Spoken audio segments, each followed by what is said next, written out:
what we're going to do here is a little short lesson on working with complex fractions when you're trying to find the limit.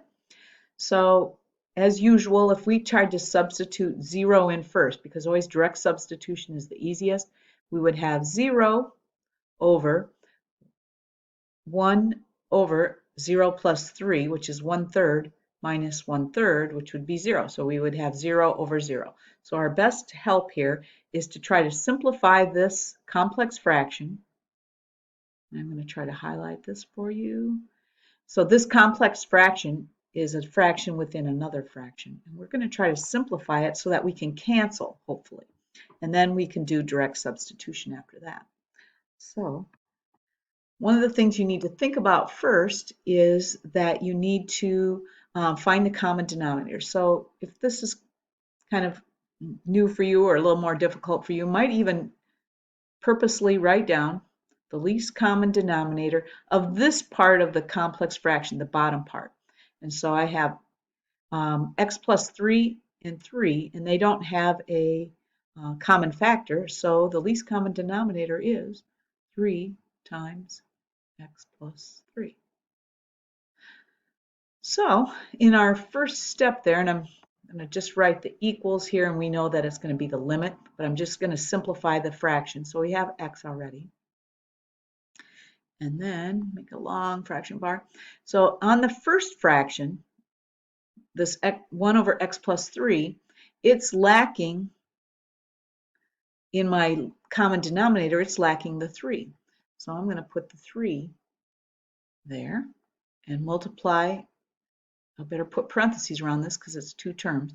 So I'm going to multiply a 3 over a 3 because I need that part of the least common denominator. Okay, now notice there's a minus. So we'll put minus. And then we have 1/3. And that fraction, 1/3, is missing the x plus 3 part of that. So I need to multiply the top and the bottom by, and since it's two terms, I'm going to put parentheses around it, x plus 3 over x plus 3. All right, now we're going to simplify that. So this fraction bar goes all the way across. So we'll simplify that. Leave that x up there. And when you have a common denominator, which we do, x plus 3 times 3 and 3 times x plus 3, I'm going to make the bottom part of that fraction just be the common denominator because we're adding two fractions that have the same denominator. So it's that. All right, now I'm going to take the numerator, the top of this fraction, and do the multiplications for that. So I have 1 times 3, which is 3. Let's see if I can see where my pen is. Oops, not there. 3 minus, and then on the second part of the fraction, I have 1 times x plus 3, but I'm going to put parentheses around that.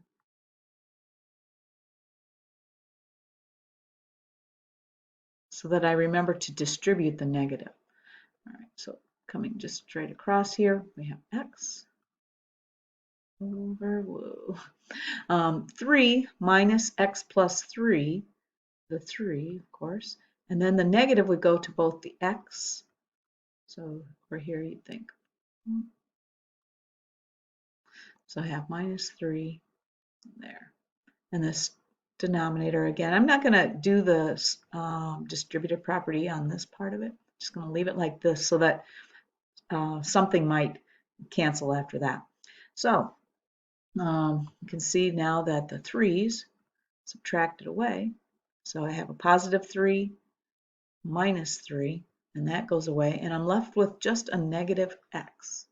So since I ran out of room there, I'm going to come down here in the bottom, and I'm going to write the limit. Where is my pen? There we go. The limit as x goes to 0 of the top of the fraction was x. The bottom of the fraction now is negative x over 3 times x plus 3. Okay, so it's still a complex fraction because I have a fraction that's in the denominator of another fraction. And if you recall the way of working with fractions, if you have division, so I have x divided by, because that's what fractions are, x divided by this fraction down here. So dividing by a fraction is the same as multiplying by the numerator, multiplying by the reciprocal. So I'm going to write the first fraction, the one on the top, this fraction here, as x over 1. And then I'm going to multiply it by the reciprocal of the other fraction. So 3 times x plus 3 all over negative x. Okay, now what you should see is that I would be able to cancel. I'll be able to cancel this x and this x. Now I still have a negative 1 there. So equals negative 1, and the top is just, 3 times x plus 3. All right, now no big deal to do direct substitution. So now I'm going to go ahead and substitute the 0 in for the x.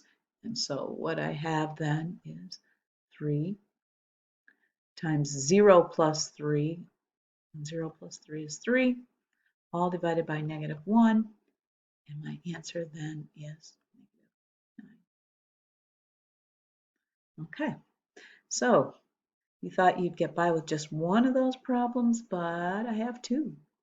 So if you're watching this on a video, why don't you just pause your video and try to see how far you can go on it, and then come back and I'll explain the steps as we go, and we'll see if you got the right answer.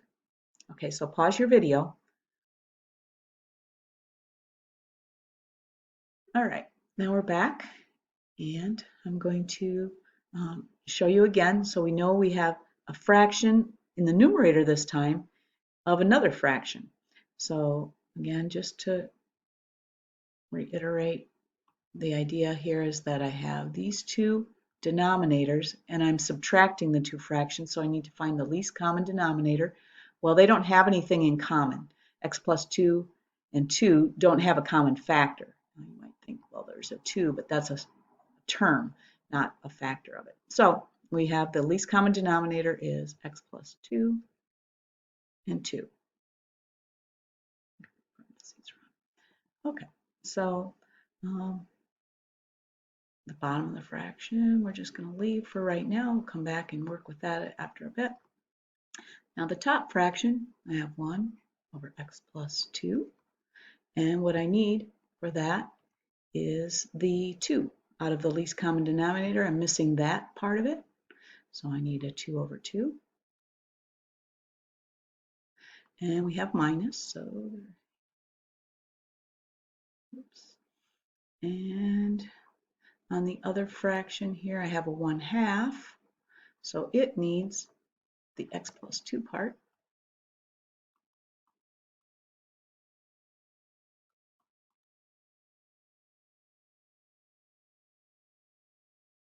And we're done with the first step.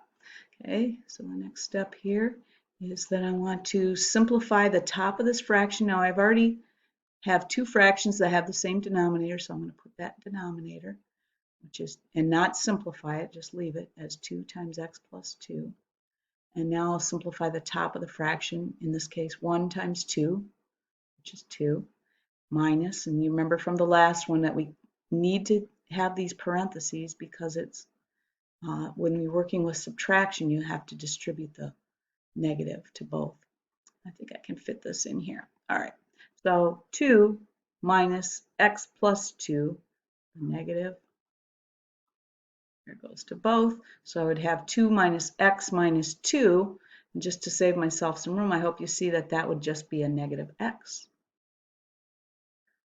over 2 times x plus 2. And then all of that over x. All right, I'm going to come down here to my next line. The limit as x goes to 0 of, now my top fraction, I'll write first, the numerator of it is negative x times 2 times x plus 2 times, now dividing by x is the same as multiplying by its reciprocal, which is 1 over x. And we can see that the x's would cancel out, and we would have negative 1 over 2 times x plus 2.